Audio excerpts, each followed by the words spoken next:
नमस्कार, आप सभी का स्वागत है study with JR YouTube channel में। आज के इस वीडियो में हम अध्याय 10 पढ़ेंगे जिसका नाम है हमारे बाजार। और जैसा कि आप सभी को पता ही है कि हमारे इस चैनल पर माध्यमिक शिक्षा बोर्ड की सामाजिक विज्ञान की किताब के अध्याय पढ़ाए जा रहे हैं और अब तक हमने 9 अध्याय पढ़ भी लिए हैं। यदि आपने वीडियोज़ नहीं देखी हैं तो नीचे डिस्क्रिप्शन में लिंक है, आप वहाँ से देख लीजिएगा। इसके साथ ही मैंने बहुत सारी प्लेलिस्ट भी बना रखी हैं, तो उनमें भी काफ़ी एजुकेशनल वीडियोज़ हैं, अच्छी वीडियोज़ हैं, आपके एग्ज़ाम में काफ़ी हेल्पफुल रहेंगी। तो वो वीडियोज़ भी आप देख सकते हैं, नीचे डिस्क्रिप्शन में लिंक है, आपको सारी प्लेलिस्ट वहाँ मिल जाएंगी। और इसके साथ ही यदि चैनल को आपने सब्सक्राइब नहीं किया है तो प्लीज़ सब्सक्राइब भी कर लीजिए और साथ ही बेल आइकन पर भी क्लिक कर लीजिए ताकि वीडियोस की नोटिफिकेशन आपको मिलती रहे, क्योंकि हमारे इस चैनल पर एजुकेशनल वीडियोस अपलोड होती रहती हैं। तो आप उसको जो सब्सक्राइब जब करेंगे आप चैनल को तो पास में आपको बेल आइकन भी दिखाई देगा, उसे भी क्लिक करें जिससे आपको जो भी वीडियोज़ बनते हैं उनकी नोटिफिकेशन प्राप्त हो सके। चलिए शुरू करते हैं आज का वीडियो। अध्याय 10 हमारे बाजार। एक अकेला व्यक्ति अपने जीवन की समस्त आवश्यकताएं पूरी नहीं कर सकता। देखिए क्या बताया गया है इसमें कि एक अकेला व्यक्ति अपने जीवन की, उसके जीवन में जितनी भी आवश्यकताएं होती है ना, उन सब को पूरी नहीं कर सकता। सभ्यता के प्रारंभ से ही मनुष्य एक दूसरे पर निर्भर रहा है। मतलब सभ्यता जब से शुरू हुई है, सभ्यता के प्रारंभ से ही मनुष्य क्या है, एक दूसरे पर निर्भर रहा है। हालांकि इसके स्वरूप में परिवर्तन एवं विस्तार होता रहा है। तो देखिए समय के साथ साथ क्या हुआ, इसके स्वरूप में और इसके विस्तार में परिवर्तन होता रहा, लेकिन सभ्यता के शुरू से ही मनुष्य जो है एक दूसरे पर निर्भर रहा है। प्रारंभ में मनुष्य की आवश्यकताएं बहुत कम थी। जैसा कि हम सभी जानते हैं कि पहले के जो मनुष्य हैं, पहले जो मानव थे रहते हैं, तो उनकी आवश्यकताएं इतनी ज़्यादा नहीं थी जितनी आज के समय में आवश्यकताएं हैं। वैसी आवश्यकताएं पहले के टाइम पे नहीं थी। वह अपने आसपास के लोगों से ही अपनी आवश्यकताएं पूरी कर लेते थे। और उस समय क्या होता था, जो लोगों को अगर किसी चीज़ की ज़रूरत भी होती थी, कोई आवश्यकता भी होती थी, तो वो क्या करते थे, जो अपने आसपास के लोग होते हैं, पड़ोसी होते हैं, रिश्तेदार होते हैं, तो उनसे ही वो अपने आवश्यकताओं की पूर्ति कर लिया करते थे। वह दूसरों को उनकी आवश्यकताओं की वस्तु देता था और बदले में अपनी आवश्यकताएं की वस्तुएं प्राप्त कर लेता था। पहले के टाइम पे क्या होता था, पहले के टाइम पे जैसे आजकल तो हम पैसों से सामान खरीदते हैं, तो पहले के टाइम पे पैसों से नहीं खरीदा जाता था। पहले क्या होता था कि जैसे कोई व्यक्ति है, उसको किसी चीज़ की ज़रूरत है, तो हमारे पास अगर वो चीज़ है तो हम उसको बदले में वो चीज़ दे देंगे और उसके पास जो चीज़ है बदले में हम उससे वो चीज़ ले लेंगे। तो इस प्रकार से आदान प्रदान होता था वस्तुओं का, चीज़ों का। ठीक है, अब देखिए इसमें जैसे कि किसान अपने खेत में पैदा अनाज के बदले अपनी आवश्यकता का सामान प्राप्त करता था। तो पहले क्या होता था, जैसे सपोज मान के चलिए ये किसान है, एक व्यक्ति ये है और एक व्यक्ति ये है। अब सपोज इस व्यक्ति के पास तो क्या है, बहुत सारा अनाज है, अनाज में इसके पास गेहूँ है ना, सब चीज़ें हैं, दालें हैं, चावल है, सब है। अब इसके पास इतनी सारी चीज़ें हैं, अब ये केवल इन्हीं चीज़ों से क्या अपनी पूर्ति, अपनी ज़रूरत सारी सब कुछ कर सकता है क्या? नहीं कर सकता। इसे और भी चीज़ें चाहिए होंगी, वो चीज़ चाहिए, तो अब इसको प्राप्त करने के लिए क्या करना पड़ेगा, इस दूसरे व्यक्ति के पास जाना पड़ेगा। अब सपोज जैसे इस व्यक्ति के पास है बहुत सारे फल, सब्जियाँ, ये सब है, लेकिन अनाज नहीं है। अब क्या ये फल और सब्जियों से अपना गुजर बसर कर लेगा क्या? नहीं कर पाएगा। इसको बदले में और क्या चीज़ें चाहिए होंगी, फल सब्जियों से थोड़ी ना पेट भरेगा अपना, इसको अनाज भी चाहिए होगा। तो अब क्या होगा कि जैसे कि ये जो पहला व्यक्ति है, इसके पास क्या है, अनाज है, तो ये अनाज, कुछ अनाज इसको देगा दूसरे व्यक्ति को, और ये क्या करेगा, अब इसने अनाज इससे ले लिया है, अब ये क्या करेगा, इसके पास है फल और सब्जियां, तो ये अपना फल और सब्जियां इस पहले व्यक्ति को दे देगा। तो पहले के टाइम पे ऐसा ही होता था। किसान क्या करते थे, खेत में जो भी उनका अनाज पैदा होता था उसके बदले में उस अनाज को ले जाते थे, बदले में कोई भी जो भी उनको चाहिए, ज़रूरी नहीं फल सब्जियाँ ही हों, कुछ भी जो भी चीज़ उनको चाहिए वो बदले में अपने आवश्यकता का सामान ले लेते थे। वह अनाज के बदले में जुलाहे से देखिए कपड़ा, लूहार से औजार, कुम्हार से बर्तन प्राप्त करते थे। तो पहले के टाइम पे क्या होता था कि किसान अपने अनाज के बदले में क्या करते थे, जैसे जुलाई के पास आते थे तो वहाँ से कपड़ा ले लेते थे, लुहार से क्या ले लेते थे, उससे औजार ले लेते थे, और कुम्हार से बर्तन प्राप्त कर लेते थे। इस प्रकार वस्तु के बदले वस्तु देकर एक दूसरे की आवश्यकताएं पूरी की जाती थी। पहले के टाइम पे क्या होता था, वस्तु के बदले वस्तु देते थे और इस प्रकार से आवश्यकताएं पूरी की जाती थी। यह प्रणाली वस्तु विनिमय कहलाती है। देखिए ये जो प्रणाली है, पहला देखिए एग्जाम्पल देखा था हमने, एक व्यक्ति और ये दूसरा व्यक्ति, ये ए और ये बी है। अब ए ने कोई सामान इसको दिया, किसको, बी को, तो बी ने बदले में ए से जो सामान प्राप्त किया उसके बदले में कुछ सामान किसको दे दिया, ए को दे दिया।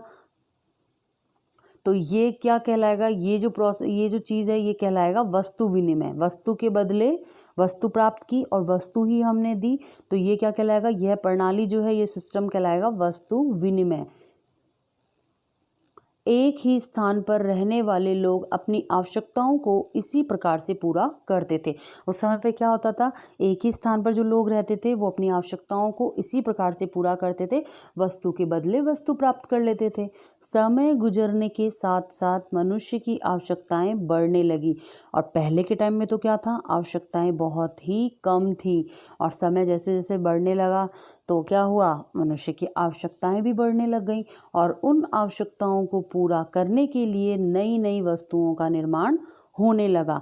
जैसे आजकल जो इतनी सारी वस्तुएं जो चलती हैं, क्या ये पहले के टाइम पे थी, नहीं थी। ये इनका निर्माण, इनका जो विकास है वो अभी हुआ है, पहले के टाइम पे नहीं था, क्योंकि पहले के टाइम पे मनुष्य की इतनी आवश्यकताएं होती ही नहीं थी।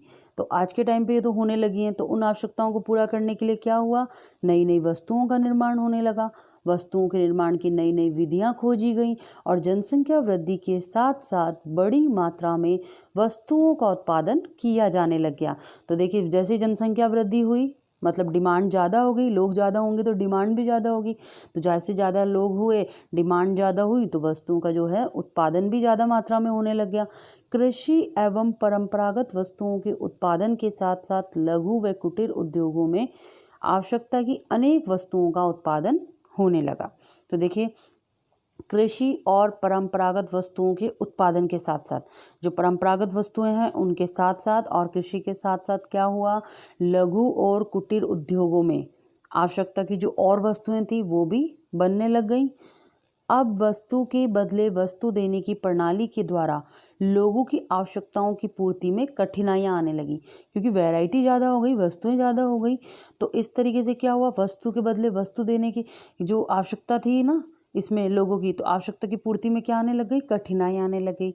जैसे सपोज मान के चलिए कि किसी व्यक्ति को, जैसे कि मान के चलिए किसी व्यक्ति को आम चाहिए, अब एक आम के बदले में ये व्यक्ति दूसरे व्यक्ति को क्या दे रहा है, अनाज दे रहा है। तो अब इनमें जो कंपैरिजन करते हैं ना, तो इनमें बहुत ज़्यादा डिफरेंस आ जाता है। जैसे अब आम की कीमत क्या अनाज के बराबर होगी, क्या नहीं होगी। इस तरह से बहुत सारी वस्तुएं ऐसी हैं जब उनको हम कंपैरिजन करेंगे तो दोनों का मूल्य अलग अलग आएगा। और हम जैसे मात्रा में देते थे तो पहले यही चीज़ चलती थी, लेन देन इसी तरीके से होता था, आवश्यकताएं कम थी, जैसे ज़्यादा वस्तुएं नहीं थी। बाद में जब वस्तुएं ज़्यादा बनने लग गई आवश्यकताओं की, तो उसके बाद क्या हुआ, लेन देन में कठिनाई आने लग गई और धीरे धीरे लेन देन की एक नई प्रणाली विकसित हुई। मुद्रा के विकास के साथ ही मुद्रा के बदले वस्तुओं के लेन देन की सुविधापूर्ण प्रणाली प्रचलित हो, तो इसके साथ ही क्या हुआ, फिर मुद्रा की प्रणाली आ गई। मतलब रुपए देकर, पहले क्या होता था, वस्तु के बदले वस्तु लेते थे, उसमें क्या होता था, एक वस्तु जैसे किसी के पास ज़्यादा अच्छी और कीमती होती थी, मतलब ज़्यादा कीमत की होती थी, दूसरी वस्तु हो सकता है कि ज़्यादा कीमत की ना हो, लेकिन अब उस व्यक्ति को तो वो वस्तु चाहिए, तो बदले में कुछ ना कुछ तो उसको देना पड़ेगा। तो इस तरीके से वस्तु विनिमय पहले के टाइम पे होता था, लेकिन इसके साथ साथ धीरे धीरे क्या हुआ, लेन देन की एक नई प्रणाली विकसित हुई और मुद्रा के विकास के साथ ही मुद्रा के बदले वस्तुओं के लेन देन की सुविधापूर्ण प्रणाली प्रचलित हुई, जो कि आज हम करते हैं। हमें कोई भी चीज़ चाहिए होती है, हम बदले में क्या देते हैं, रुपए देते हैं, पैसे देते हैं।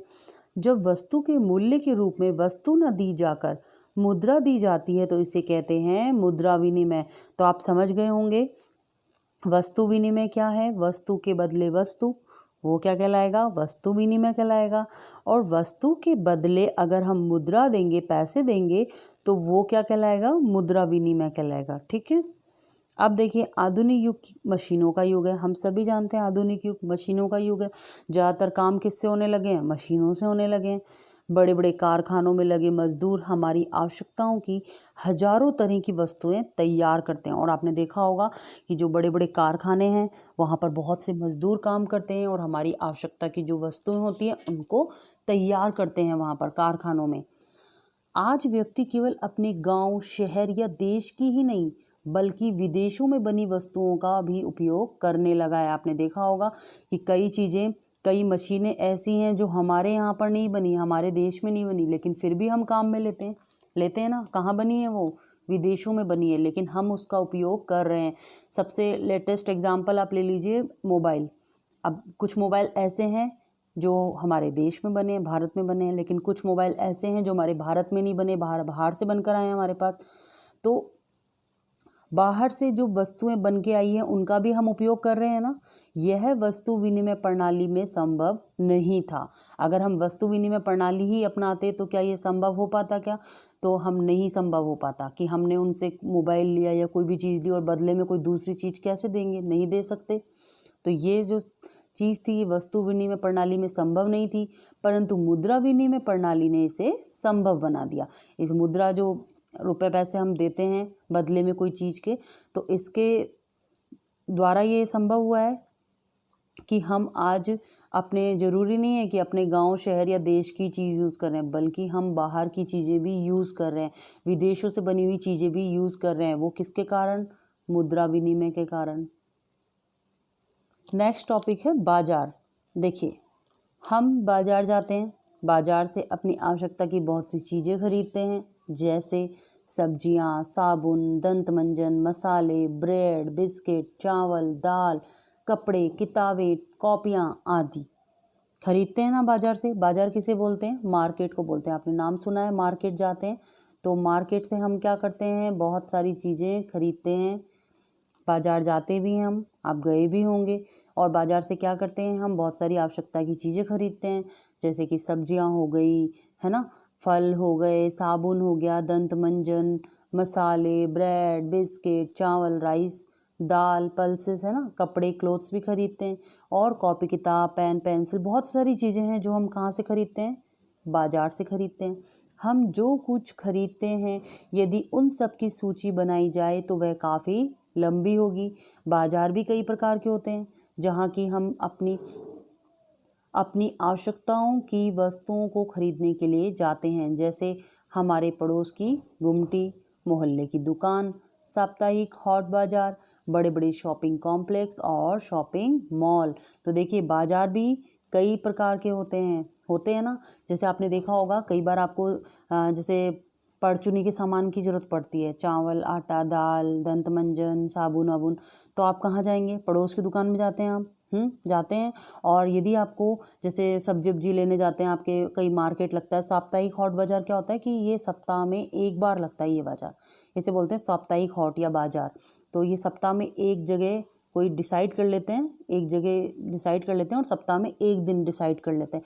तो उस जगह पे क्या होता है, सारे जितने भी चीज़ें होती हैं ना वो आपको एक जगह पर मिल जाती हैं। जैसे ये जो ग्राउंड है, अब जो सपोज़ यहाँ लग गया साप्ताहिक हॉट बाज़ार, है ना, अब यहाँ पर सब्जी वाला भी होगा, है ना, और फल वाला भी मिल जाएगा आपको, कपड़े वाला भी, बैग वाला भी, है ना, और जो छोटी मोटी प्लास्टिक के सामान आते हैं उनकी चीज़ें भी। तो इस तरीके से बहुत सारी दुकानें एक ही जगह पर इकट्ठी हो जाती, मतलब सारी दुकानें लगा लीजिए इस जगह पर इकट्ठी हो गई। तो इसे हम बोलते हैं साप्ताहिक हॉट, मतलब सप्ताह में एक बार लगने वाला ऐसा बाजार जहाँ पर आपको आपकी ज़रूरत की सारी चीज़ें मिल जाती हैं। बड़े बड़े शॉपिंग कॉम्प्लेक्स, ये भी आपने देखे होंगे, आजकल मॉल का बहुत चलन हो गया, लोग बाग जाना भी पसंद करते हैं, शॉपिंग करना भी पसंद करते हैं, है ना। बड़े बड़े मॉल, शॉपिंग कॉम्प्लेक्स, वहाँ पे अलग अलग वैरायटी के आपको अच्छे अच्छे ब्रांडेड कपड़े, सब चीज़ें मिल जाती हैं, और शॉपिंग मॉल आदि। तो आइए हम बाज़ार के इन विभिन्न स्वरूपों की चर्चा करेंगे। तो आज हम बाज़ार के बारे में इसमें पढ़ेंगे। सबसे पहला है इसमें मोहल्ले की दुकान, जो कि हमारे सभी के मोहल्ले में आसपास आपको दुकानें मिल जाएंगी, मिलती है ना। ऐसा कोई मोहल्ला है जहाँ पर दुकान नहीं होती? मोस्टली होती ही हैं, ज़्यादातर में मिल ही जाएंगी आपको। जहाँ भी जैसे आप रहते हैं तो वहाँ आसपास आपको छोटी मोटी मोहल्ले की दुकान मिल ही जाएगी। तो देखिए सबसे पहला हमारा मार्केट हो गया, बाज़ार हो गया, मोहल्ले की दुकान, वहाँ से हम छोटी मोटी चीज़ें खरीद ही लेते हैं।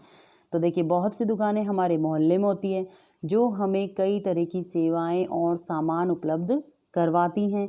हम पास की डेयरी से दूध लाते हैं, जैसे आपके पास में डेयरी भी होगी, डेयरी से आप दूध लाते हैं, वो भी आपके मोहल्ले की दुकान है। किराना व्यापारी से तेल मसाले ये सब खरीदते हैं, किराने का सामान खरीदते हैं, ये भी हमारे मोहल्ले की दुकान है। और अन्य खाद्य पदार्थ, स्टेशनरी, जैसे कि स्टेशनरी में आपके सभी चीज़ आ जाती है, जैसे कॉपी, पेन, पेंसिल, जितना भी स्टेशनरी का सामान हो गया ना, कागज़ वागज़ से संबंधित, तो ये सारा स्टेशनरी में आ जाता है। स्टेशनरी के व्यापारी से कागज़, पेन, या फिर दवाइयों की दुकान से हम क्या खरीदते हैं, दवाइयाँ खरीदते हैं। तो ये सब क्या है, हमारे मोहल्ले की दुकान है जो हमारे आसपास ही होती हैं। जैसे नाई की दुकान पर हम अपने बाल कटवाते हैं। ड्राई क्लीनर से क्या करवाते हैं, अपने वस्त्र यानी कपड़े धुलवाते हैं और उनको इस्त्री करवाते हैं, यानी प्रेस करवाते हैं। नाई व ड्राई क्लीनर हमें अपनी सेवाएं प्रदान करते हैं। जो नाई और ड्राई क्लीनर होते हैं ना, ये क्या करते हैं, हमें अपनी सेवाएं प्रदान करते हैं। इस तरह की दुकानें सामान्यतः पक्की और स्थायी होती हैं, जबकि सड़क किनारे, फुटपाथ पर सब्जियों के कुछ छोटे दुकानदार, फल विक्रेता और कुछ गाड़ी मैकेनिक आदि भी दिखाई देते हैं। ये मोहल्ले की दुकानें कई अर्थों में बहुत उपयोगी होती है। ये हमारे घरों के करीब होती है, अतः हम सप्ताह के किसी भी दिन और किसी भी समय इन दुकानों पर जा सकते हैं। तो जो हमारे मोहल्ले की दुकान होती है, सबसे ज़्यादा सुविधा हमें इन्हीं से होती है, क्योंकि हम कुछ भी जो भी सामान हमें लेना है, हम कभी भी किसी भी समय जाकर ले सकते हैं। और पास में होती है तो जाने का भी ऐसे दिक्कत नहीं होती कि जाएंगे कैसे, कोई गाड़ी नहीं मिलेगी, तो इस प्रकार की कोई समस्या भी नहीं होती, क्योंकि आसपास ही होती है मोहल्ले में हमारे। दूसरा है देखिए साप्ताहिक बाजार। साप्ताहिक बाजार का यह नाम इसलिए पड़ा क्योंकि यह बाजार सप्ताह के किसी एक निश्चित दिन लगता है। जैसा कि मैंने अभी आपको बताया, साप्ताहिक बाजार, साप्ताहिक हाट भी बोलते हैं कई लोग इसको। तो ये क्या होता है कि सप्ताह के किसी एक निश्चित दिन लगता है। जैसे मान के चलिए सोमवार को लगेगा, तो सोमवार वाले दिन ही कोई निश्चित स्थान तय कर लेते हैं। इस जगह पे सारे जितने भी व्यापारी होते हैं ना, जितने भी दो बेचने वाले, वो सब एक जगह पे आकर अपना सामान लाते हैं और बेचते हैं। इस तरह के बाजार में रोज़ खुलने वाली पक्की दुकानें नहीं होती, मतलब ये इस तरीके की नहीं होती कि ये डेली लगती हैं ना, डेली खुलती हैं दुकानें, पक्की दुकानें होती हैं ना जैसे, तो वो नहीं होता। ये तो क्या होते हैं, इस तरीके से देखिए, इसमें दिखाया भी गया आपको, छोटा छोटा सा टेंट इस तरीके का लगा के बैठ जाते हैं और अपना सामान बेच देते हैं। बस एक ही दिन डिसाइड रहता है सप्ताह के, एक दिन बेचा, अपना सामान समेटते हैं और कहीं और दूसरी जगह चले जाते हैं जहाँ भी इनका डिसाइड होता है डे। किसी एक निश्चित स्थान पर बहुत से व्यापारी एक निश्चित दिन खुले में ही दुकान लगाते हैं और शाम होने पर उन्हें समेट लेते हैं। अगले दिन वे अपनी दुकानें किसी और जगह लगाते हैं। ऐसे बाज़ारों को हॉट बाज़ार भी कहा जाता है। आपने सुना होगा कि हॉट बाज़ार लगा है, वहाँ पे उस दिन मतलब डे डिसाइड होता है, तो मंडे, ट्यूसडे या फिर वेडनेसडे, जो भी डे डिसाइड होता है उस दिन वो लग जाता है। फिर ये अपना सामान समेटते हैं, शाम तक बेचते हैं, अपना सामान समेटेंगे और फिर कहीं और किसी दिन किसी और जगह पे हॉट बाज़ार लगा लेते हैं जहाँ इनका डिसाइड होता है। तो साप्ताहिक बाज़ारों में रोज़मर्रा की ज़रूरतों की बहुत सी चीज़ें सस्ते दामों पर मिल जाती है। ऐसा इसलिए कि इन बाज़ारों में एक ही तरह के सामानों की कई दुकानें होती हैं, जिससे उनमें आपस में प्रतियोगिता होती है। अतः खरीदारों के पास यह अवसर भी होता है कि वे मोल तोल करके भाव कम करवा सकें। साथ ही इन्हें अपनी दुकानों का किराया, बिजली का बिल, सरकारी शुल्क, कर्मचारी की तनख्वाह आदि का खर्च भी नहीं करना पड़ता है। लोग अक्सर इन बाज़ारों में जाना पसंद भी करते हैं। और इस प्रकार के जो बाज़ार होते हैं, देखिए साप्ताहिक हॉट बाज़ार, इसका फ़ायदा क्या है, इस प्रकार के बाज़ार में क्या होता है कि दुकान टेम्परेरी होती है, परमानेंट तो होती नहीं है, बस टेम्परेरी दुकान होती है, तो ज़्यादा इनका खर्चा नहीं आता और किसी प्रकार का शुल्क नहीं देना पड़ता, दुकान का किराया नहीं देना पड़ता, बिजली का बिल नहीं देना पड़ता इनको। और अगर इन्होंने अपनी दुकान में कर्मचारी रखते हैं तो उनकी तनख्वाह उनका बनती, तो उस प्रकार का ये भी टेंशन नहीं रहता इनमें। तो ये होते हैं साप्ताहिक बाज़ार। तो आज हम यहीं तक पढ़ेंगे और इस चैप्टर को नेक्स्ट वीडियो में कंटिन्यू करके फिनिश कर देंगे। इस चैप्टर को आज हम यहीं तक पढ़ेंगे। वीडियो अच्छी लगी और आपके लिए हेल्पफुल रही तो प्लीज़ वीडियो को लाइक कर दीजिए। इसके साथ ही ज़्यादा से ज़्यादा इस वीडियो को शेयर भी कर दीजिए, ताकि ज़्यादा से ज़्यादा इस वीडियो का फ़ायदा लोगों को मिल सके। और मिलते हैं नेक्स्ट वीडियो में, जब तक के लिए धन्यवाद।